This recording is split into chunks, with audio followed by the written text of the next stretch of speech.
Comme un Mali indépendant et dépourvu du germe colonial pendant le soleil des indépendances. Et pas comme le Gabon et le Niger à l'heure des indépendances, mais comme un panafricaniste aussi dévoué que les militaires patriotiques qui fit Samora Machel devant les vestiges de la machine coloniale portugaise. Comme le roi des rois de l'Éthiopie qui a été indépendant et debout durant toute l'escalade de la machine coloniale italienne avant de la classer comme un parasite indésirable sur la terre de mes ancêtres. Comme un enfant engagé et debout devant le complexe sadique de l'apartheid dans le territoire sud-africain. Comme un soldat ghanéen devant les moutons merdeux qui ont contrecarré les rêves révolutionnaires des États-Unis d'Afrique, du visionnaire qui fit le père fondateur du Ghana indépendant.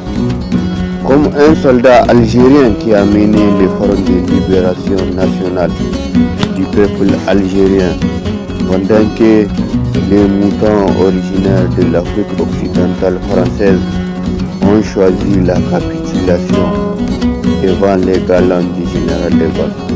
Comme un peuple de la patrie des hommes intègres derrière le comité national révolutionnaire. Comme un peuple algérien uni et debout devant la machine coloniale française. Comme un peuple uni et derrière Paul Kagame après le génocide du Rwanda. Comme un peuple burkinabé uni et derrière les capitaines Noël Isidore Thomas Sankara.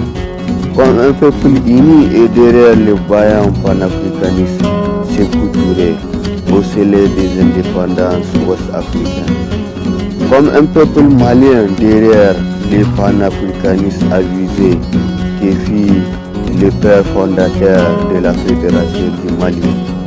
Comme un peuple debout et derrière Nelson Mandela avant les élections de 1994 de l'Afrique du Sud. Comme un peuple derrière la reine magicienne d'Azna. Comme un peuple derrière le fervent général Samori Touré. Comme un roi devant l'emblème du royaume perdu d'Abomey.